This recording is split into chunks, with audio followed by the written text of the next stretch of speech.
Hi, everybody. It's such a delight to be here for the Sifriya Leumit, one of my favorite places in the world. And what a joy that Zoom allows us to be together in this way.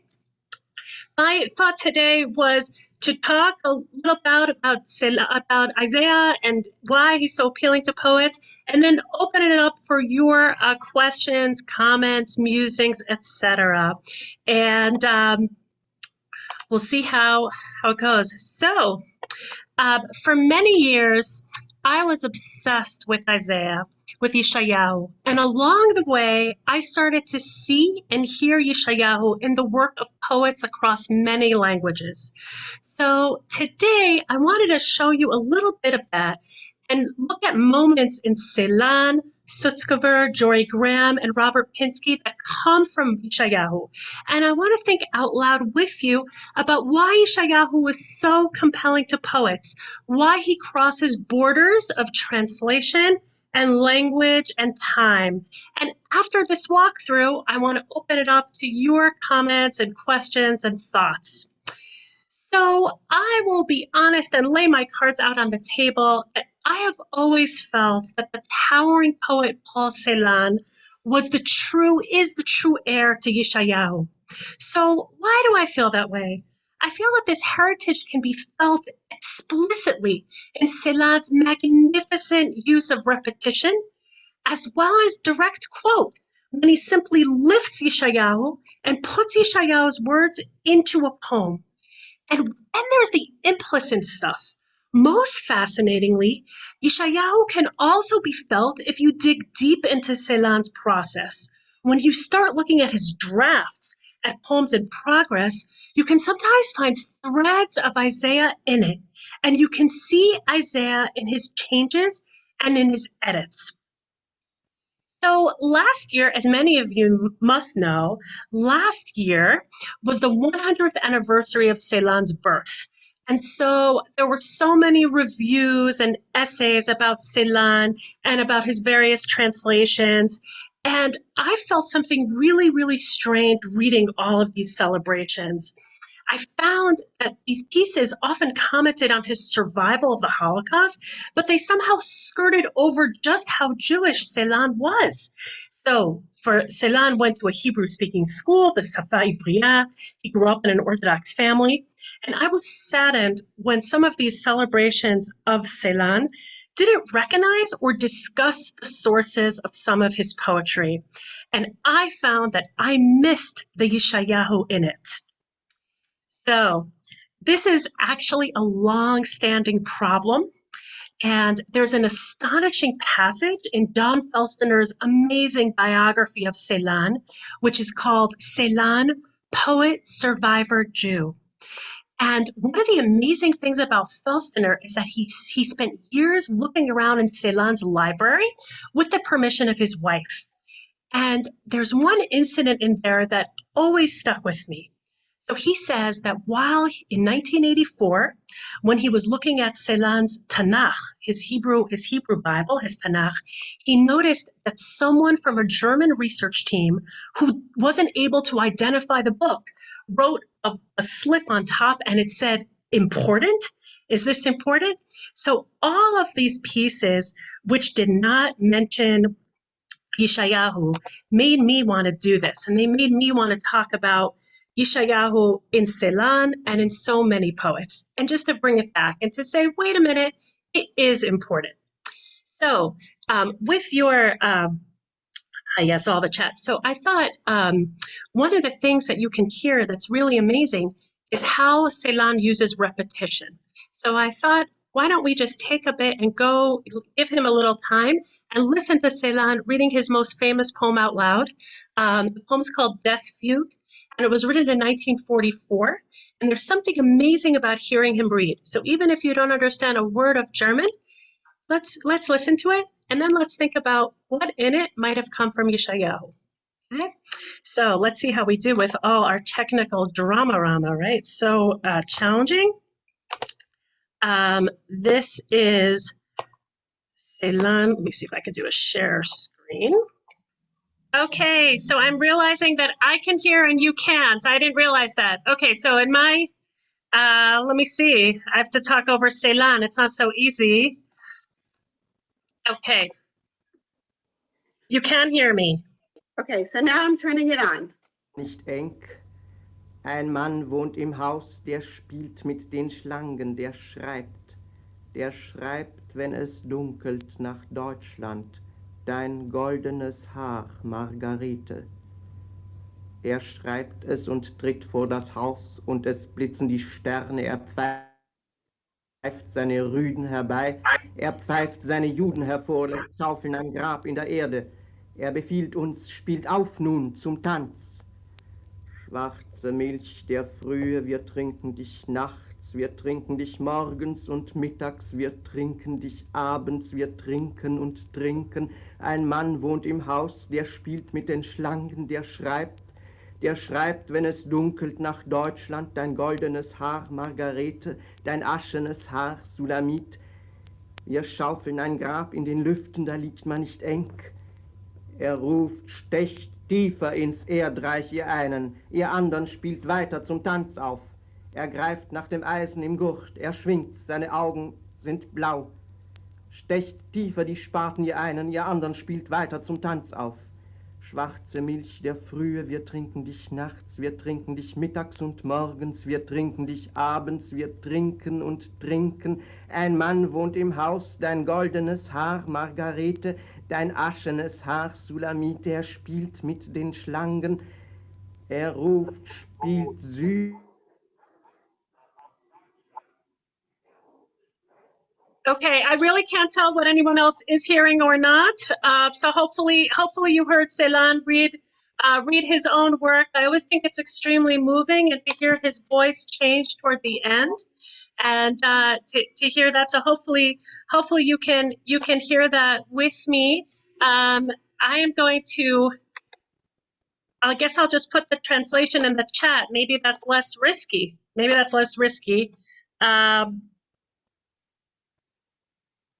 Yeah, so I was hoping that you could see it all at once, but maybe not. So it's Death Feud, black milk of daybreak. We drink it at evening. We drink it at midday and morning. We drink it at night.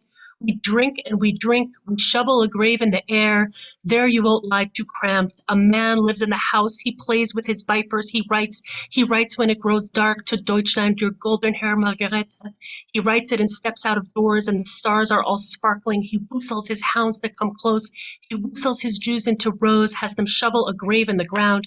He orders us strike up and play for the dance. So that's one of Ceylan's most famous poems. But what I think that's really interesting to think about in terms of Yeshayahu is the sense, where does this kind of powerful repetition come from? And my initial feeling that Ceylan was borrowing from Isaiah came from his incredible repetition. So to some extent, all lyric poetry uses repetition. But I wanted to read you a passage from Ceylan's biography about repetition in Ceylan. And when you listen to this paragraph, think of Yeshayahu and ask yourself if the repetition described is similar to the repetition that we hear in the book of Isaiah. So any lyric verse is pervaded by repetition of all sorts. For Ceylan, starting from Totis Fuga, which we just heard, repetition takes on a significance of its own. We notice first the visible or audible instances of repetition: alliteration and assonance, punning and rhyme, parallelism and recapitulation, and doubling of all sorts. Lexical, grammatic, and syntactic, metric, and stanzaic. We also find one sense doubling another: paradox, contradiction, metaphor, citation, self-correction, and repetition works as memory, ritual, and even redemption. The range of repetition extends, we might say, from Moses' stammer to God's I am that I am.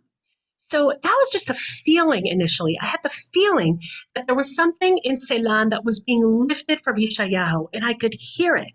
But then one of the most moving experiences that I have had as a reader of poetry was coming across Celan's handwritten drafts and seeing in the very last line 2 Hebrew words that are lifted from Yeshayahu. So I'm going to risk it and see if we can share a screen and see if you can see it too. Bear with me if it's, let's see how we do this time. So what's amazing about this, with this poem is you see that all of a sudden at the end of the poem, there is Kumi Ori, and you see that Celan has moved from German into Hebrew. And it's extremely moving to see that. And you realize that toward the end of his life, he was thinking about Yeshayahu, and it was with him. So I thought maybe since we're having some trouble with with looking at it, maybe we can hear it. And you will hear Yaron Windmuller, who's an Israeli singer whose parents came from Germany, and he is singing He's singing the poem, and hopefully you'll also be able to see it. Again, I apologize. I'm not sure why it's not. Okay. So can you, Aviva, can you see the audio for Yaron? Can you see that? Would you like me to put Sure. up the photo, or would you like me to Yes, put... if you can see the photo, that would be great so that people can see it. Yeah, thank you. Okay, so hold on one second. Okay, and I apologize. I don't know what's going on, but it looks like it's a little more challenging than we expected. Okay, Okay. so do we see Okay, the so photo as you now? can see, yeah, okay.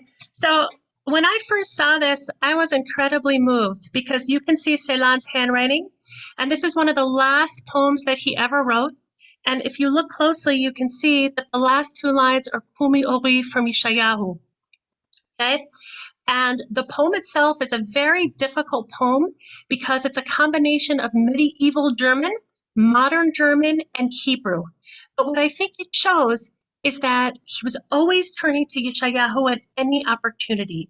And maybe we can listen to it and hear how it sounds. Okay, so now this is, I'm sorry to interrupt, but this is the translated Death Fugue. No, it should be See, Yaron Windmuller. Hold on. correct. Yes. Thank you so much. Okay. So let's get that queued Okay. up. Let's get back. Okay, one second. Now let me share the screen. Hold on.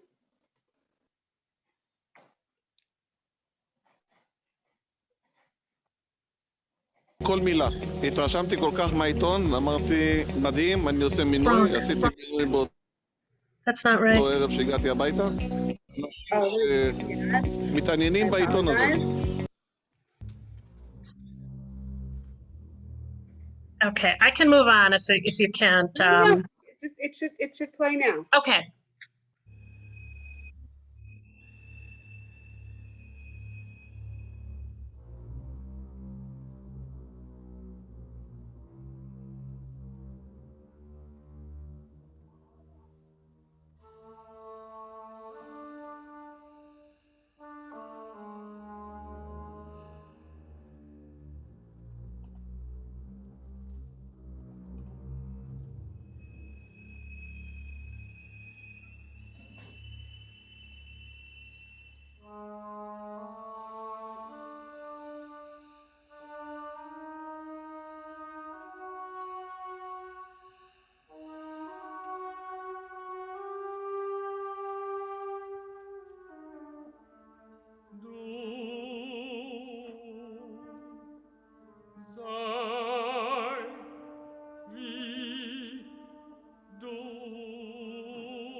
hin in der weite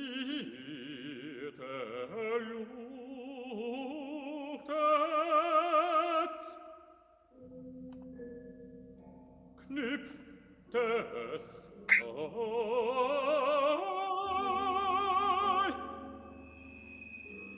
in dir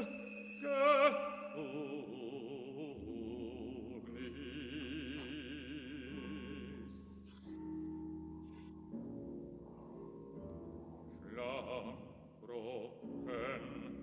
schluckt ich im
Okay.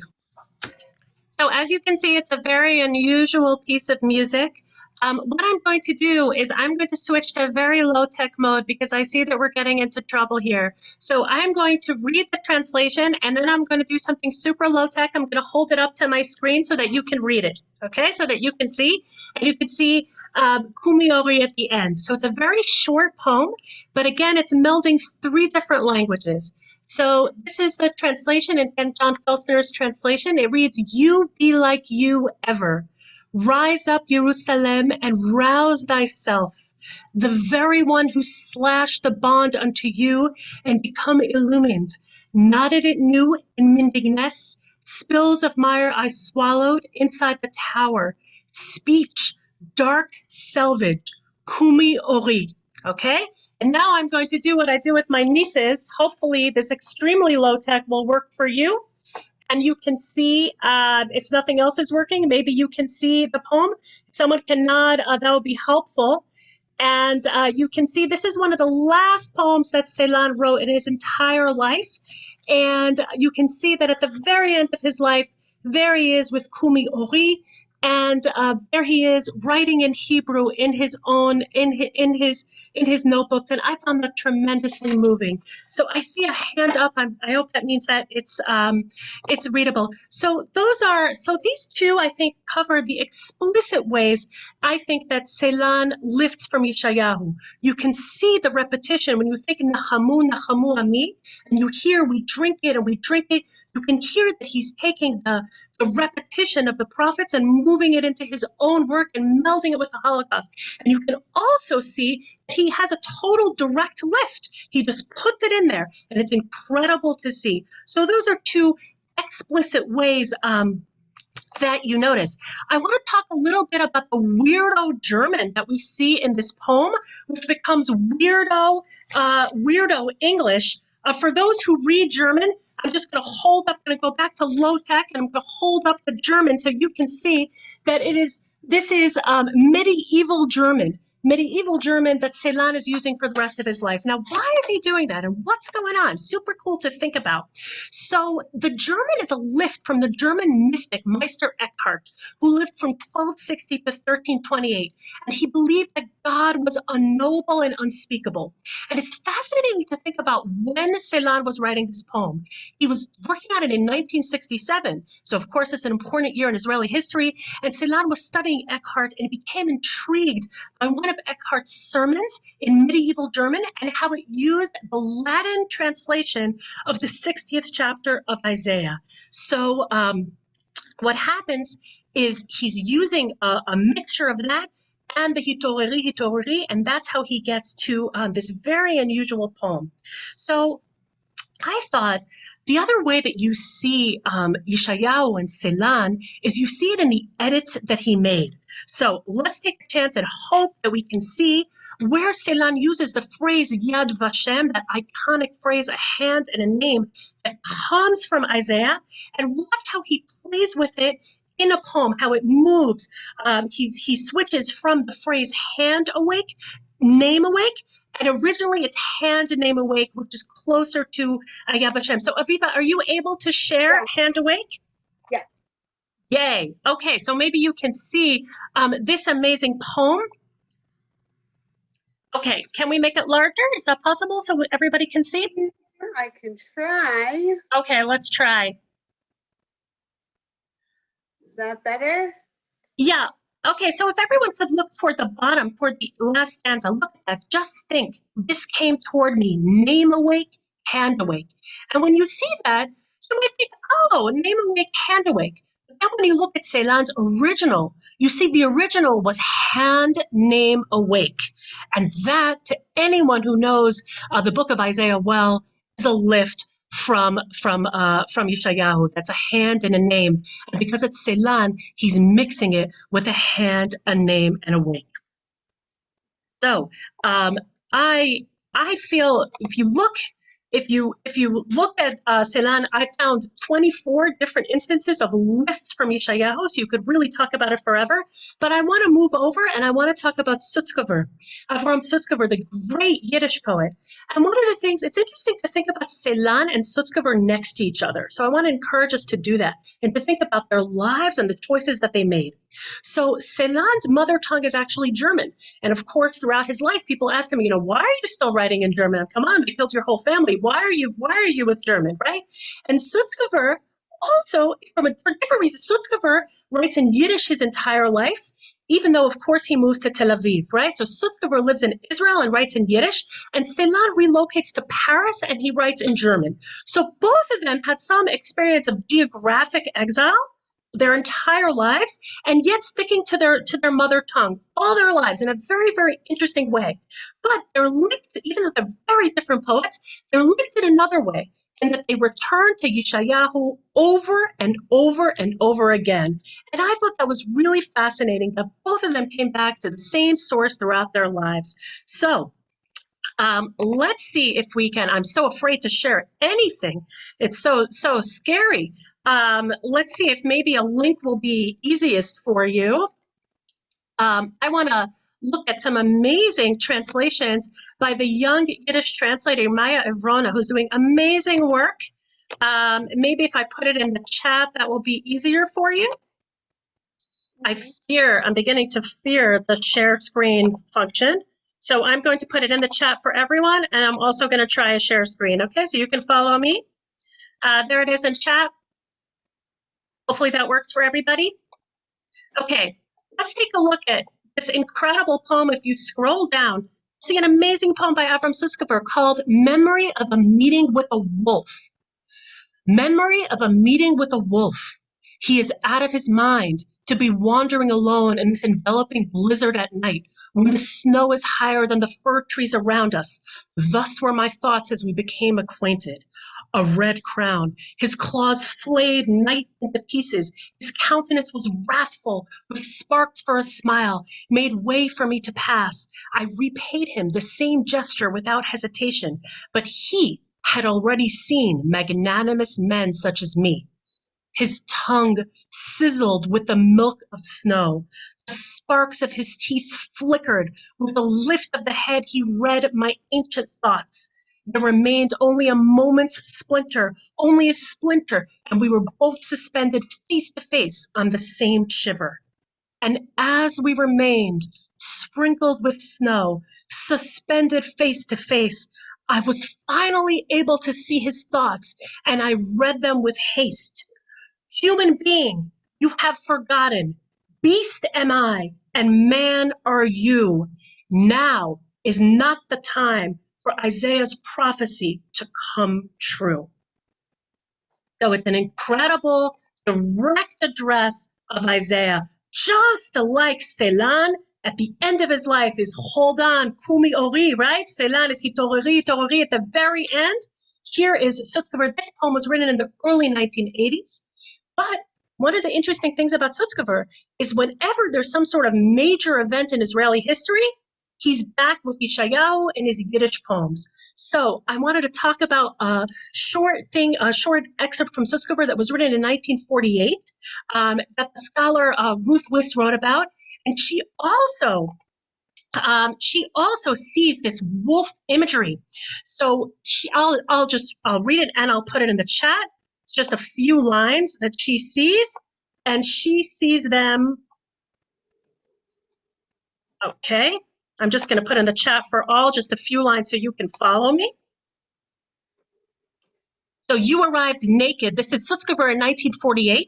And Sutzkever's brother has been in Israel since the 1930s. Sutzkever's watching the developments, and he's like, wait a second, is there any way that somebody who lived in Israel in the 1930s can understand me, who comes here after everything that I have seen? And when you think about who's the great poet of everything I have seen, that's Yeshayahu. So it makes sense that Sutzkever comes back to him. He says, you arrived naked, wholly aflame, your clothes sticked by motherly fingers as if playing piano on velvet and silk, fell scorched into darkness, you salvaged the needles.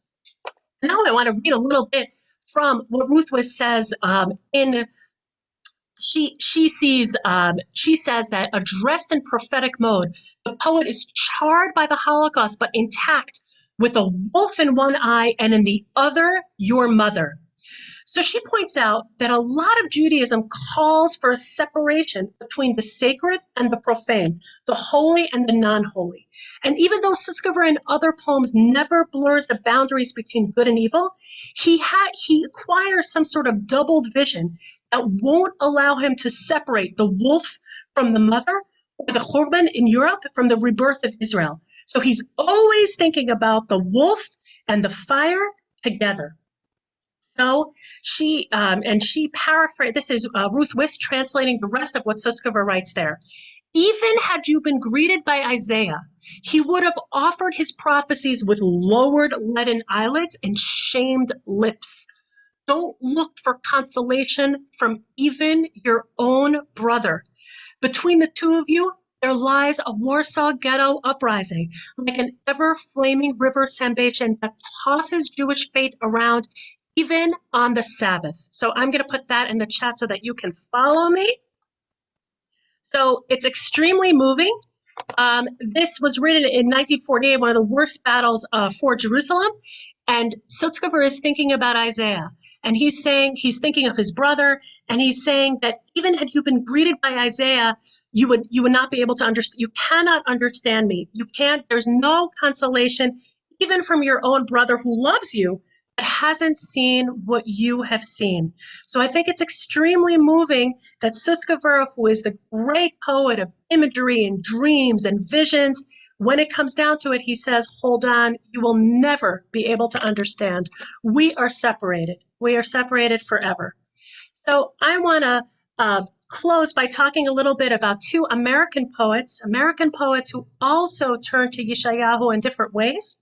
And interestingly, like Celan and like Sutzkever, the American poet Dory Graham also has a sense of geographic isolation in her work. Why? Because she grew up in Italy, but her mother was an American artist. So she has that interesting thing of having a mother tongue that's not necessarily her writing tongue. And so those writers seem to gravitate to Isaiah. So where do you hear Isaiah in Dory Graham, who's a wonderful American poet? You hear it in her epigraphs. You hear it as she kind of says, okay, this is where this poem came from. So I am going to just put one brief epigraph from Dory Graham. So this is from the poem, The Region of Unlikeness, the book, The Region of Unlikeness. And this is the epigraph that Dory Graham puts in. Again, I'm putting it in the chat. So it's from Yeshayahu, and it's very moving to see that, and very moving to observe that's where it comes from. And so, just like Yeshayahu was part of Celan's process, I think that he's part of Dory Graham's process in a very interesting and artistic way, where instead of just having one epigraph, she'll have multiple epigraphs, and one will come from Yeshayahu. So it's a very cool thing to see, And I want to credit my teacher, Robert Pinsky, who gave me some magnificent advice that has really guided me and that connects to all of these poets, and I think to Yeshayahu. Robert once said to me when I was struggling, he said, you know what you can do is you can put Hebrew into English. You don't have to write a poem in just one language. And I think that that advice also applies to Celan, who puts, you can see that he puts Hebrew into German, which is wild when you think historically about what he has been through and what he has seen. You see it in Sutzkever, who clings to Yiddish his entire life. He lives a very long life, but he returns to Yeshayahu.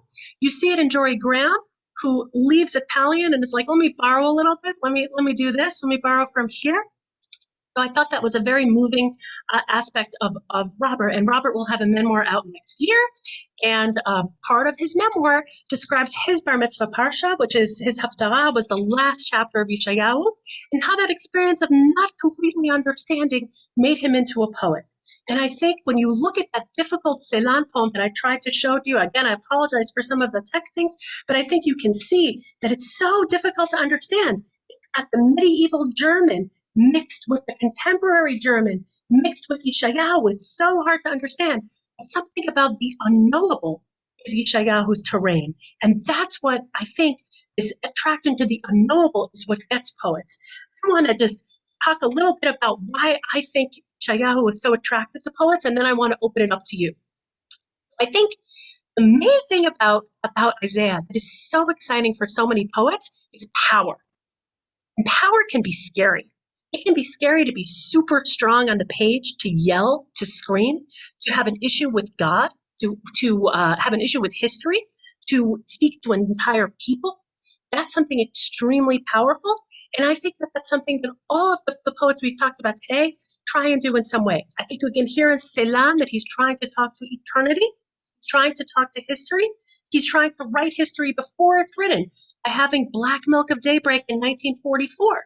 And many people said, you made it up. That image doesn't exist.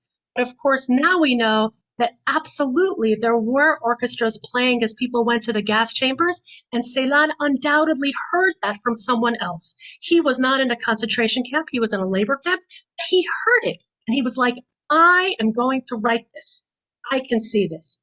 Sutzkever coming and saying, there's no way you can possibly understand me. That's a very powerful statement. That the Jewish people at this incredible moment of the founding of the State of Israel, you cannot understand me. You're my brother, but you can't understand me.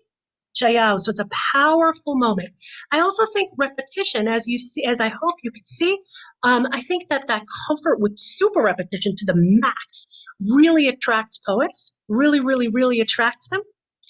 And those are some of the things that I hear. But I also think that I tried to focus on really iconic moments in Yeshayahu, like Yad Vashem, that they're eternal in the variations that you can make.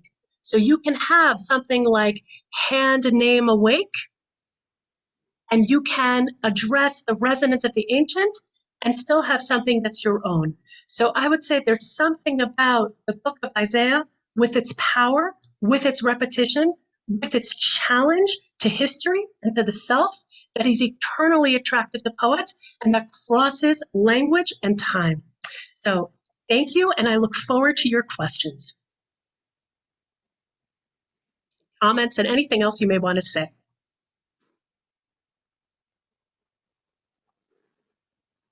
Olga? As a reminder, please type your questions in the chat.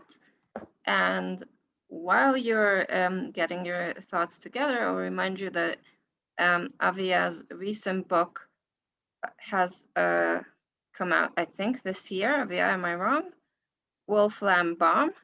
And it is available both in bookstores and very soon at the National Library of Israel. You'll be able to borrow it in, I believe, really quite shortly.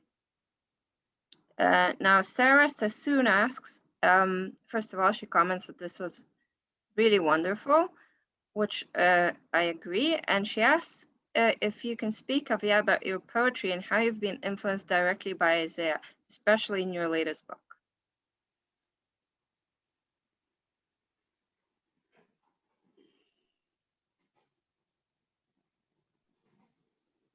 Aviya? Okay, yeah. Okay, you can hear me. Oh, I see my friend Jeremy far away. That's so lovely to see. And yeah, yes, one of the fabulousness about Zoom is you can see folks from all over the world, and it's such a pleasure.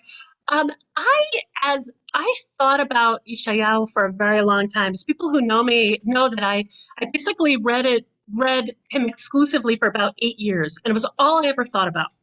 And it was that time period coincided with the time period when I was trying to learn how to become a poet. It's like a crazy thing, you know? And you think like, is there any way I could possibly write a good poem in my entire life? You know, and also around that time, I felt very alienated from a lot of contemporary American poetry. I really just didn't understand what it was or what it was talking about. I didn't share any of the concerns. But I felt that Yeshayahu felt very contemporary to me. I had lived in Jerusalem, I had seen a lot of terror, and I felt that there were some existential questions that I wanted to think about. And somehow I felt very, very comfortable with Yeshayahu, and I felt that he didn't feel ancient to me. He felt like it was yesterday, and so that was part of it. I will also say that I think that I thought that with Yeshayahu, I now realize that I think it was a way of holding on to my grandfather. I don't think I realized it at the time, but after my grandfather died, just on a very personal note in terms of how I got into this, when my grandfather died, I realized that there was nothing for a granddaughter to do in Jewish tradition. You know, so if you're a son, you're busy saying Kaddish and doing stuff like that. But if you're a granddaughter, you have nothing to do. So I made up my own ritual, and my grandfather was a Yekka, he was a German Jew, and he was always early everywhere. And so I went to shul on time for a year, the only time in my life. And I had the opportunity, I read, the entire Torah and every Haftarah again, and just seeing it as an adult. And at that time, because I was finishing poetry graduate school and I was in sort of a poetry frame of mind, I started to think of Yeshayahu as a poet, as sort of someone in class with me, instead of someone far away and someone, thousands of years old. So I think it was a confluence of factors that I was in poetry mode, that I was trying to do something meaningful for my grandfather. And then as the year ended, I was really sad because this ritual that I had made up for myself was over. And I found myself writing poems that were riffing off lines of the book of Isaiah. So that's what Wolfram Baum is. I don't think I could have explained it then, but I was trying to hold on to him. But I think I understand it now. But I didn't want that to end, and I wanted us to have something that we were doing together. So even though he was gone, I felt like I was still in a conversation. Yeah, so thank you for the question. Are you influenced? Let me see if I can answer some of these questions. Are you influenced by some of other biblical sources? Yeah, I mean, I wrote a book about the experience of reading the Tanakh in translation. It's called The Grammar of God.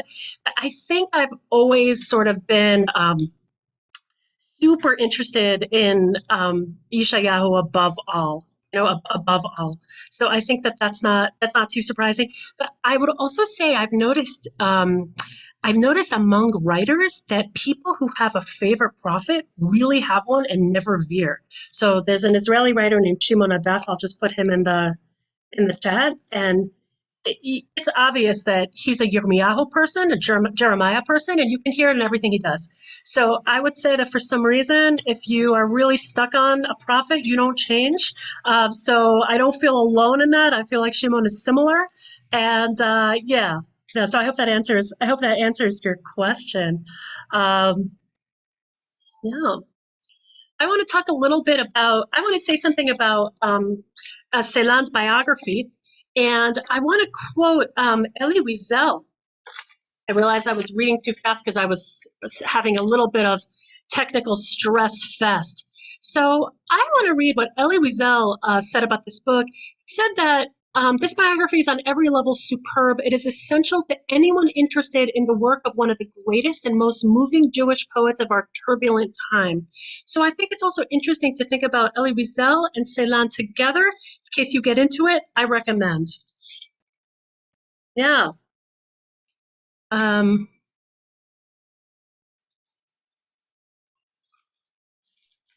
We have another question here from Virginia, who asks, when you read the first works, I could see the art of Anselm Kiefer. Might you know of his relation to Celan and or Isaiah? Yeah, there is a relationship. I can't remember off the top of my head, but Celan biographers do talk about it. Yes, so that is an excellent observation. You are right. You are correct. You are correct. I don't know off the top of my head. Of course, there's also Chagall and Celan. Chagall and Isaiah. There's some beautiful artistic renderings throughout the centuries. Let's see if I can answer this one. Poets might try to replicate, but Isaiah purposely creates variations. Yes, I agree. Isaiah definitely creates variations to reflect the passage of time and the conditions of history that he is seeing.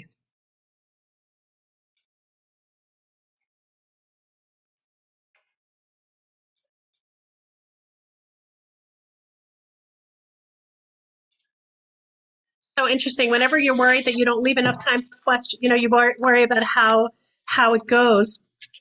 If you're leaving too much time or not leaving enough time. Yeah. See, I read that the book of Isaiah was popular in Second Temple times. I'm not sure if I'm really the right person to answer that question. I think there are a lot of scholars who write about, Isaiah historically. This is just my personal tilt. I am personally just interested in Isaiah as a poet, and less so on his historical influence. That's just me. But I think that it was this. Yes.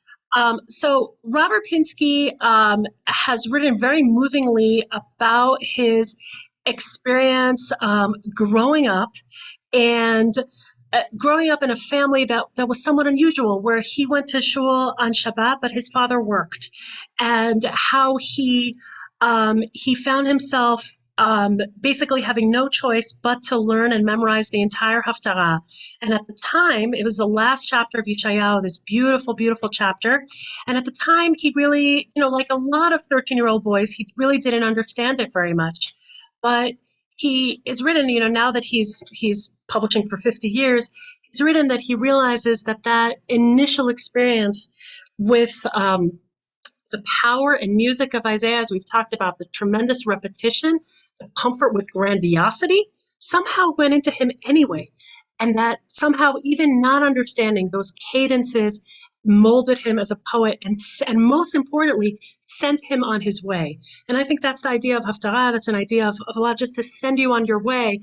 And he felt that it sent him on a path into poetry. Let me see if yes. Okay, let me see if I can answer some of these questions. The title, Wolf Lambaum, sure. So Wolf, so as many of you know, the image of the wolf and the lamb dwelling together is an iconic passage of the book of Isaiah.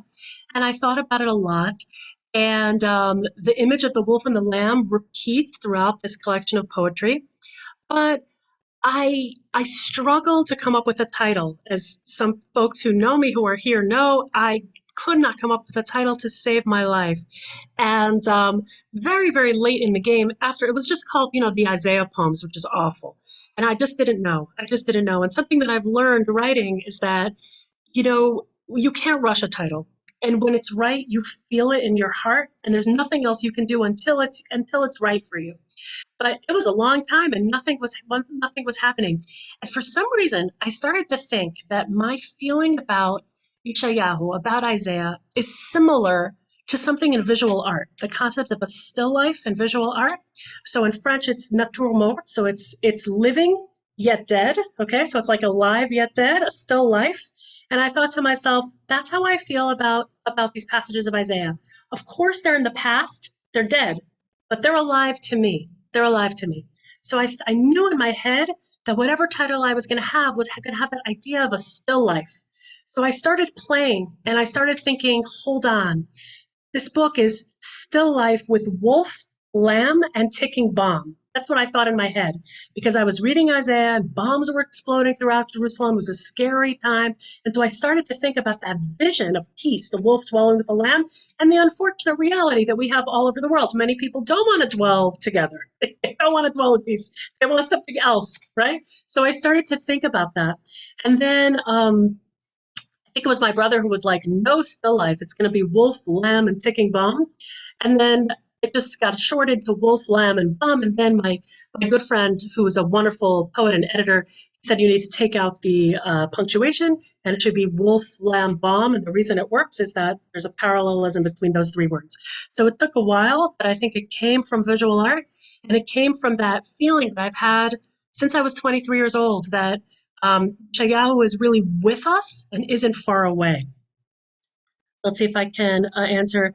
Do you subscribe to the idea that there was more than one writer of one Isaiah? Yeah, if you relate to Kadebri. Okay, so I'm sorry to disappoint. Okay, so it's Martin. Let me see if I can answer that. So my mother is extremely interested in all of this, and I grew up hearing about this around the kitchen table, the history of the Tanakh, who wrote what. And I can say I am personally not interested. There are many, many people who are super interested, including my parents, who are fortunately at a physical therapy appointment, so they can't jump in and talk about how interested they are. But I'm really not interested. And I think the reason I'm not interested is because I've always thought about Isaiah as a poet above all. And I remember my teacher, Derek Walcott, saying that all poetry is written in the present tense. And he believed that all poets lived at the same time. And I kind of feel that. Looking at Celan, looking at Sutzkever, looking at Yeshayahu, to me, they're all contemporaries. So I don't worry about that too much, but there are many, many, many people who want to, who are very interested in Isaiah 1, Isaiah 2. When do we read Isaiah chapter 55? There is a calendar. I don't have it in front of me, but that should be easy to figure out. Any Jewish calendar will show you what's read every week. Let's see, chapter 40 might be repent, obsession with you. Yeah, yeah. Okay, let's see if I'm answering. So how does it work? Is it just the questions in the chat? I'm just trying to understand how this works. Yes, it is. Yeah, okay. It's so unusual because first you don't see anyone and suddenly you see all the faces. It's a very interesting aspect. Yeah, I would say that, when I was working on my first book, The Grammar of God, I was sort of under a lot of pressure to get into the history of everything. And then I thought, it's okay. There are plenty of people who are super interested. I am not, for whatever reason, and it's okay. Yeah. Let's see if I can answer any other questions that anybody may. Okay, I'm not sure if there are any additional questions, but I'd like to thank everyone for coming. I'm going to allow you to open your microphones, and you can all say goodbye to Aviya and say goodbye to each other. And I hope you'll join us the next time. Yes, thank you all. Well, I want to answer this one question. Yes. So the reason the poems are printed sideways is because the line was too long to fit on one page. And in a way, that sort of harks back to Isaiah and to writers like Dory Graham, who have really, really long lines. So the editor and designer decided to flip it so as not to break the line. Oh, let me see who else I can see. Oh, it's so nice to see faces and to see people. I'll do the wave. I'll say hi. There's Randy. Oh, it's so nice. Yeah. Yes. Hopefully the recording is off. Can I just say that was the most stressful technical experience ever? Do you ever have one of those where you're recording is so... not off, but but we admit that this has been challenging. Listen. To answer Sarah's question, the Yeah. recordings of all our events are available, but they become available after some basic editing. So not content editing, just technical editing of the videos. We upload them to the place which I will now post in the chat. And you can see all of our recorded events there. This event will also become available in a few weeks.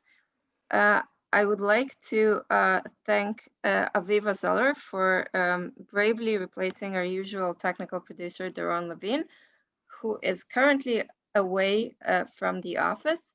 This was Aviva's last time hosting these sessions. Next week, we will have the pleasure of being hosted by Tadeusz Wolensky, who is here online with us right now.